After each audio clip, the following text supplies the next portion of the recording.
Hello everyone, welcome. मेरा नाम है मेघा जायसवाल। आज के वीडियो में डिस्कस करेंगे चाइल्ड सेंटर्ड एजुकेशन यानी बाल केंद्रित शिक्षा। मेन जो कॉन्सेप्ट है आपका चाइल्ड सेंटर्ड या स्टूडेंट सेंटर्ड या लर्नर सेंटर्ड, कुछ भी कह लीजिए आप, बाल केंद्रित कह लीजिए, विद्यार्थी केंद्रित कह लीजिए, अधिगमकर्ता केंद्रित कह लीजिए। इसका मेन कॉन्सेप्ट यही है कि चाइल्ड सेंटर में रहेगा और जितनी भी एजुकेशन एक्टिविटीज हैं उनको आप क्या करेंगे, बच्चे को ध्यान में रख के, बच्चे को केंद्र में रखकर आप उनको डिजाइन करेंगे। फिर चाहे वो करिकुलम हो, चाहे इवैल्यूएशन यानी मूल्यांकन हो, एनवायरमेंट आपको कैसा प्रोवाइड करना है, आपको किस तरह की टीचिंग एड्स यूज करनी है, किस तरह के टीचिंग मेथड्स यूज करने हैं क्लास में, क्योंकि आपको डेवलपमेंट किसका करना है, बालक का करना है, चाइल्ड का करना है। इसीलिए चाइल्ड या स्टूडेंट या लर्नर ये सेंटर में होना चाहिए और बाकी सारी जो एजुकेशनल एक्टिविटीज है वो इसके आसपास ऐसे केंद्र में रखकर ही डिजाइन की जाएंगी, क्योंकि वो सब इसके डेवलपमेंट के लिए। ठीक है, तो मेन कॉन्सेप्ट वैसे यही है। अब देखिए थोड़े से हम पॉइंट्स और चेक कर लेते हैं इसके। Child occupies the central place in the education process. ये क्या है आपका चाइल्ड सेंटर एजुकेशन का मेन आपका कॉन्सेप्ट है। पहले क्या होता था, अगर ओल्ड कॉन्सेप्ट की बात करें तो टीचर जो है वो गिविंग एंड पे होता था। मतलब बच्चे को क्या माना जाता था, टेबुला रासा माना जाता था, ब्लैंक स्लेट है, ठीक है, कोरी स्लेट है बच्चा, बच्चे के दिमाग में कुछ नहीं है और सब कुछ किसे देना है, टीचर को चाइल्ड के अंदर डालना है। बच्चे के दिमाग में कुछ भी नहीं है, खाली है टेबुला रासा, और टीचर जो है गिविंग एंड पे है। सारा का सारा ज्ञान जो है कौन भरेगा, उसके दिमाग में टीचर भरेगा। ठीक है, तो जो हमारे एजुकेशनल एक्टिविटीज होती थी, टीचिंग मेथड्स होते थे, वो सब क्या होते थे, पहले टीचर सेंटर्ड होते थे। टीचर सेंटर्ड, ठीक है, टीचर लेक्चर लेंगे, बच्चे जो है वो बैठे हुए हैं और यहाँ टीचर जो है इनको लेक्चर दे रही है। तो इससे क्या है, यहाँ पर सब कुछ कौन डिसाइड कर रहा है, टीचर डिसाइड कर रहा है। ठीक है, टीचर जो है इन स्टूडेंट्स को अपने अकॉर्डिंग जो वो पढ़ाना चाहता है वो पढ़ाएंगे। लेकिन आज जो कॉन्सेप्ट है वो चेंज हो गया है। आज चाइल्ड सेंटर्ड हो गई, बच्चे को आपको केंद्र में रखना है, क्योंकि डेवलपमेंट तो बच्चे का करना है, तो उसके अराउंड आपको एजुकेशन एक्टिविटीज प्लान करनी पड़ेगी। प्रोपोनेंट्स कह लीजिए या फिर आप कह लीजिए किन्होंने एडवोकेट किया इसे, किन्होंने इसके समर्थक थे, गीजू भाई बहुत ज्यादा चाइल्ड सेंटर एजुकेशन के समर्थक थे। उनका जो साहित्य था, बहुत सारी कहानियां उन्होंने लिखी है, वो सब किसे फॉलो करती थी, चाइल्ड सेंटर एजुकेशन को फॉलो करती थी। तो बाल केंद्रित शिक्षा के लिए इन्होंने बहुत ज्यादा उस पर बल दिया। जॉन डीवी भी आप कह सकते हैं कि इन्होंने भी चाइल्ड सेंटर एजुकेशन पे बहुत ज्यादा बल दिया है। इन्होंने लैब स्कूल्स खोले थे, लैब विद्यालय, जो आपके प्रोग्रेसिव एजुकेशन में आता है। देखिए प्रोग्रेसिव एजुकेशन वाला जब टॉपिक कवर करेंगे हम उसमें भी पढ़ेंगे। तो जॉन डीवी ने लैब स्कूल्स खोले थे और वो जो है एक प्रोग्रेसिव एजुकेशन का एग्जाम्पल है। फीचर्स देख लेते हैं चाइल्ड सेंटर एजुकेशन के क्या होंगे। सबसे पहले देखिए capacities, needs and interest of the child, यानी आपको सारी की सारी एजुकेशनल एक्टिविटीज किसके अकॉर्डिंग डिजाइन करनी है, बच्चे की कैपेसिटी के, नीड्स के और इंटरेस्ट के अकॉर्डिंग। ठीक है, बच्चे की कितनी क्षमताएं हैं, क्या उसकी जरूरतें हैं, क्या उसकी रुचियां हैं, किस चीज में उसको इंटरेस्ट है, उसके अकॉर्डिंग आप सारी एक्टिविटीज डिजाइन करेंगे। ठीक है, और उसी के अकॉर्डिंग आप बच्चे का डेवलपमेंट करेंगे। तो करिकुलम की अगर हम जैसे बात करें तो करिकुलम कैसा होना चाहिए। करिकुलम देखिए एक तो ऐसा होना चाहिए इसमें वेरिड सब्जेक्ट्स मिले, बहुत सारे सब्जेक्ट्स मिलने चाहिए बच्चों को, मतलब चॉइस होनी चाहिए। ठीक है, जो हमारी नई एजुकेशन पॉलिसी है उसमें भी आपने देखा होगा कि अब चॉइस ज्यादा मिलेगी बच्चों को। ठीक है, अगर आप किसी कॉमर्स के सब्जेक्ट के साथ कोई साइंस का सब्जेक्ट पढ़ना चाहते हैं तो आप पढ़ सकते हैं। ठीक है, अगर आप बायो के साथ हिस्ट्री लेना चाहते हैं तो आप ले सकते हैं। बच्चे की इच्छा है वो अपने अकॉर्डिंग देख ले कि वो उसको किस में इंटरेस्ट है। करिकुलम में सभी कुछ आ जाता है। ठीक है, आप करिकुलर एक्टिविटीज क्या कराएंगे, को करिकुलर एक्टिविटीज क्या कराएंगे, बहुत सारी चीजें इसमें इंक्लूड होती है। तो सभी का यहाँ पर इंपॉर्टेंस है। स्कूल को काफी सारी एक्टिविटीज, ठीक है, वेरिड एक्टिविटीज रखनी चाहिए करिकुलम के अंदर, को करिकुलर एक्टिविटीज भी, जिससे कि बच्चे उसका लाभ उठा सके, बच्चे का जिसमें इंटरेस्ट है वो उसमें अपने आप का बेस्ट परफॉर्मेंस दे सके, तभी वो आगे बढ़ेगा। इसके अलावा करिकुलम कैसा होना चाहिए, फ्लेक्सिबल होना चाहिए। ठीक है, फ्लेक्सिबल, लचीला होना चाहिए, हार्ड एंड फास्ट नहीं होना चाहिए। करिकुलम में फ्लेक्सिबिलिटी होनी चाहिए कि टीचर जो करिकुलम में दिया गया है उसे अपने हिसाब से भी ढाल सके। बच्चे को आपको जो भी पढ़ाना है वो उसकी डेली लाइफ से संबंधित हो। ठीक है, डे टू डे एक्टिविटीज से रिलेटेड होना चाहिए। भाई आप कोई कॉन्सेप्ट अगर बच्चे को पढ़ा रहे हैं, अगर मान लीजिए फार्मिंग के बारे में बच्चे को पढ़ा रहे हैं, तो आप उस रीजन में जो फसलें होती हैं उसको एग्जाम्पल लेके पढ़ाइए। ठीक है, तो इतनी फ्लेक्सिबिलिटी होनी चाहिए कि आप उस करिकुलम में चेंजेस कर सके बच्चे के अकॉर्डिंग, ताकि बच्चा जो है जो स्कूल में सीख रहा है ना उसको अपनी डेली लाइफ से जोड़ सके। ऐसा ना हो क्लास में वो बिल्कुल ही थ्योरेटिकल सीख रहा है जिसका उसका प्रैक्टिकल लाइफ में कोई इंपॉर्टेंस ही नहीं है, ये बिल्कुल भी नहीं होना चाहिए।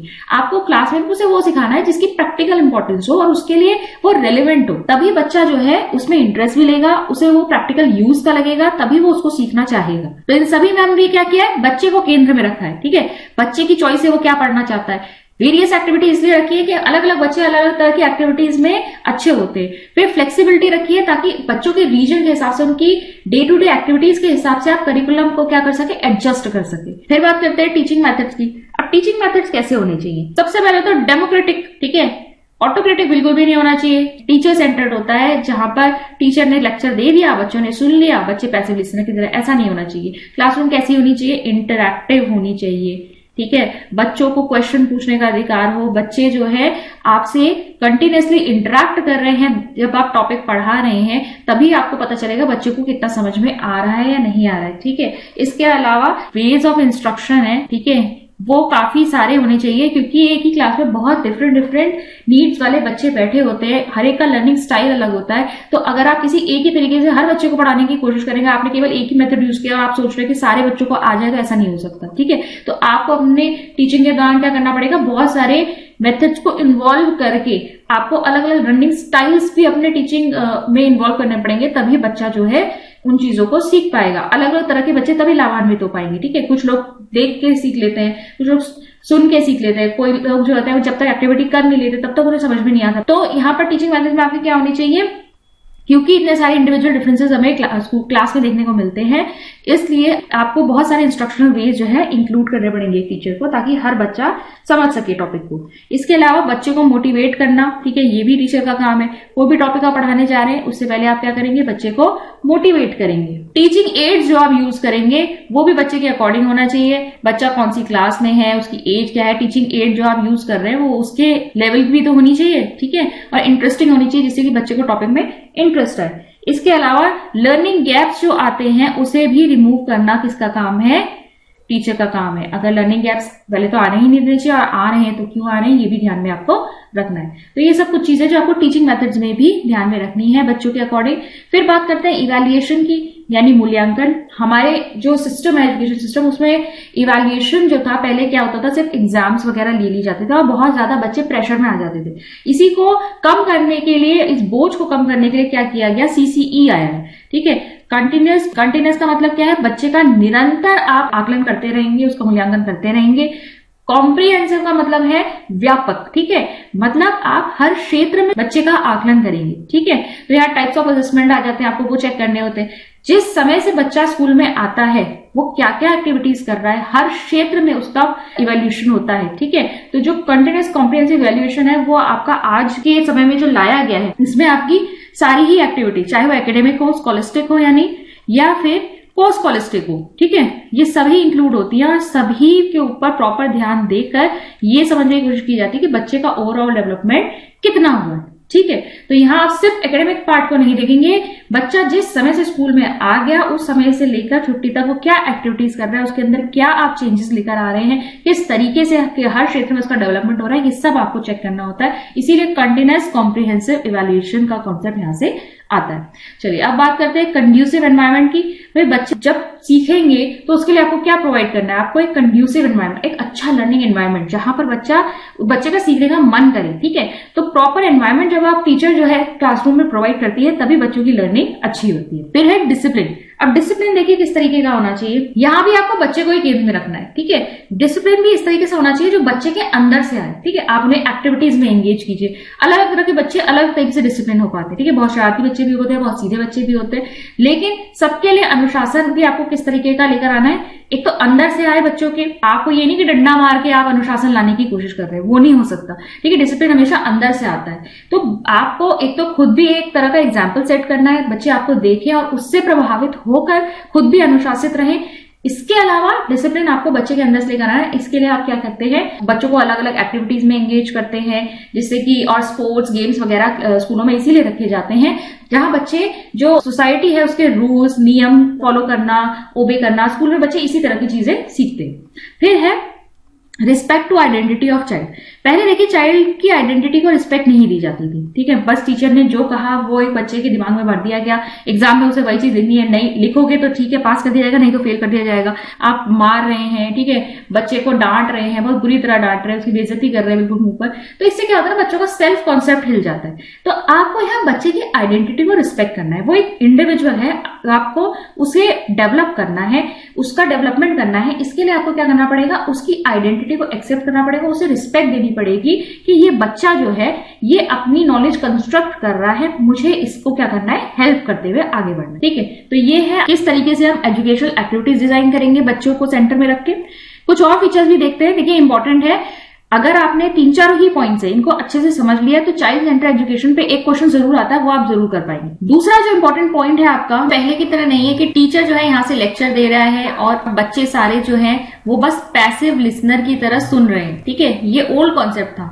आज जो एजुकेशन सिस्टम है उसमें बच्चा एक्टिवली पार्टिसिपेट करता है, क्लासेस इंटरेक्टिव होती है, एक्टिविटी बेस्ड लर्निंग होती है। एनसीएफ के अकॉर्डिंग भी चाइल्ड अपनी नॉलेज खुद कंस्ट्रक्ट करता है, ठीक है। तो बच्चे अपने ज्ञान का निर्माण खुद कर लेंगे। हमें क्या प्रोवाइड करना होता है, उन्हें प्रॉपर एनवायरमेंट प्रोवाइड करना होता है, ठीक है। हमें उन्हें अपॉर्चुनिटीज प्रोवाइड करनी होती है, ठीक है, एक्सप्रेस करने की, सीखने की। टीचर जो है अगर बच्चों के सीखने के मार्ग में अगर कुछ यहाँ पर दिक्कतें आ रही है तो टीचर उन्हें दूर करते हैं एक फैसिलिटेटर की भूमिका में, ठीक है, एक सुविधा दाता है। तो बच्चे अपने ज्ञान का निर्माण खुद कर लेंगे, हमें कुछ अपनी तरफ से नहीं भरना है उनके अंदर, ठीक है। हमें बस खाली उनको रास्ता दिखाना है और प्रॉपर गाइड करना है।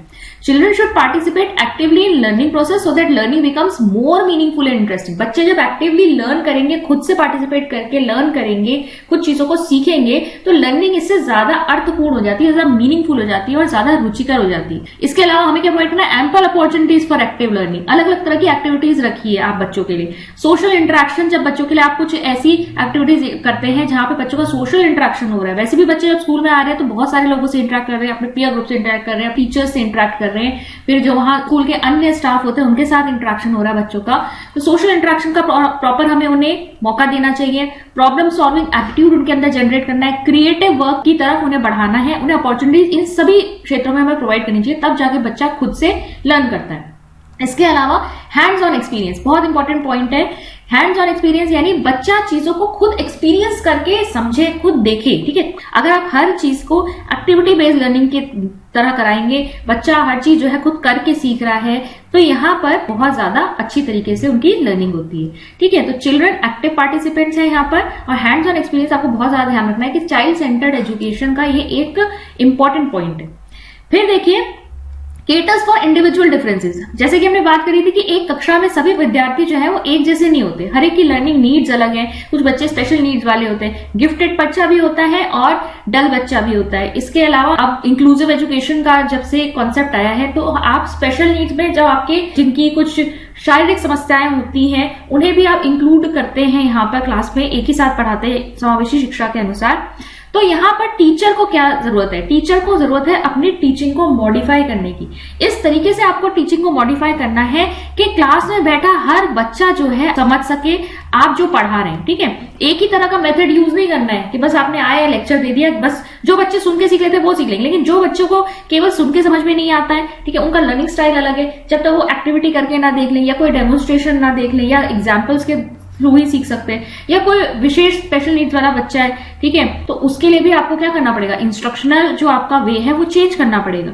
तो ए वैरायटी ऑफ इंस्ट्रक्शनल मीन्स और टीचिंग मेथड्स आपको यूज करने पड़ेंगे अपनी टीचिंग के दौरान, ताकि सारे बच्चे जो है यहाँ पर लाभान्वित हो सके। तो बच्चों के अकॉर्डिंग आप देखोगे इंडिविजुअल डिफरेंसेस, आप पहले देखोगे अपने क्लास में क्या क्या है, किस किस लर्निंग स्टाइल के बच्चे मेरे पास है, क्या क्या उनकी नीड्स है, और उनके अकॉर्डिंग आप अपनी टीचिंग में अपना जो पूरा क्लास में आप एक टीचिंग करने वाले हो उसको आप इस तरीके से एडजस्ट करोगे कि सब लोग उससे सीख सके। लास्ट पॉइंट है हमारा चाइल्ड बैलेंस डेवलपमेंट। तो चाइल्ड सेंटर एजुकेशन का मेन जो आप कह सकते हैं क्रक्स है वो यही है कि हमें बच्चे का डेवलपमेंट करना है, ठीक है। और बच्चे का जब आप डेवलपमेंट करोगे तो आप उसका ओवरऑल डेवलपमेंट करोगे, ठीक है। तो बच्चे का बैलेंस डेवलपमेंट हम किस तरह से करेंगे, development of child potentialities and his और हर पर्सनैलिटी। हमें नहीं बताना है उसे हम क्या सिखाएंगे, बच्चे के अंदर जो पोटेंशियलिटीज हैं, जो कैपेसिटीज है, उसको हमें क्या करना है, इनहेंस करना है, उसका डेवलपमेंट करना है, उसकी जो पर्सनैलिटी है उसको निखारना है, ठीक है। फिर है सेटिस्फैक्शन ऑफ बेसिक नीड्स, बच्चों की जो आधारभूत जरूरतें हैं उनको पूरा करना है। ठीक है, बच्चे स्कूल में आकर दरअसल क्या सीखना चाहते हैं, उनकी क्या नीड्स है, ये हमें ध्यान में रखना है। अक्सर जो बच्चे होते हैं ना, जो स्कूल छोड़ के जाते हैं, जो गलत कामों में लग जाते हैं,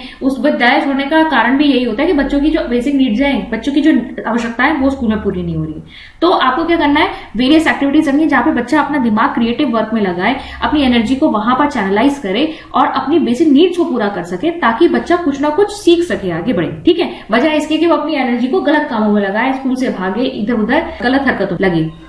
फिर है ओवरऑल डेवलपमेंट करना है आपको चाइल्ड का। यहाँ पर स्कूल में आप सिर्फ ये नहीं है कि आप सिर्फ एकेडमिक के ऊपर ध्यान देते हैं, ठीक है, आपने पढ़ा दिया, लिखा दिया, रट्टू तोता टाइप का बना दिया, ये नहीं करना है। अब बच्चे का क्या है, physical development, emotional development, cognitive में तो आपका आएगा ही। ठीक है, कॉग्निटिव डेवलपमेंट, इसमें आपका एकेडमिक भी आ जाता है, जहां पर आप बच्चे की जो है प्रॉब्लम सॉल्विंग कैपेसिटीज और जो उसके एटीट्यूड डेवलप कर रहे हैं, क्रिटिकल थिंकिंग आप उसके अंदर डेवलप कर रहे हैं, मॉरल डेवलपमेंट, सोशल डेवलपमेंट। तो हर तरह से हमें बच्चे को देखना है, ओवरऑल उसकी पर्सनालिटी को डेवलप करना है। ऐसा नहीं है कि आप सिर्फ किसी एक ही एस्पेक्ट में बच्चे को तैयार कर रहे हो या बच्चे का डेवलपमेंट कर रहे हो, आपको हर एस्पेक्ट में बच्चे का डेवलपमेंट करना है। तो ये है चाइल्ड सेंटर्ड एजुकेशन के कुछ फीचर्स, जहां पे आपको बहुत ही इंपॉर्टेंट चीजें जो क्या ध्यान में रखनी है। पहले तो आप बस इसी को दिमाग में रख लीजिए कि बच्चा केंद्र में है और सारी चीजें जो है वो उसी के अराउंड है। फिर इसके बाद हम देखेंगे कि आपको पहले ध्यान रखना है कि जितनी भी टीचिंग एक्टिविटीज है वो आपको किसके अराउंड प्लान करनी है, बच्चे की कैपेसिटी, नीड्स और इंटरेस्ट के according. Hands on experience most important point है इसका, चाइल्ड सेंटर एजुकेशन का फीचर है। बच्चे जो है यहाँ पर एक्टिव पार्टिसिपेंट्स होते हैं, हैंड्स ऑन एक्सपीरियंस यहाँ पर बहुत ज्यादा प्रयोग में लाया जाता है। इंडिविजुअल डिफरेंसेस यहाँ पर आराम से केटर हो जाते हैं, क्योंकि यहाँ पर टीचर जो है अलग अलग बच्चों के नीड्स के अकॉर्डिंग अपनी टीचिंग को मॉडिफाई करती है। और 14 पॉइंट है, यहाँ आपको बच्चे का ओवरऑल डेवलपमेंट करना है। ठीक है।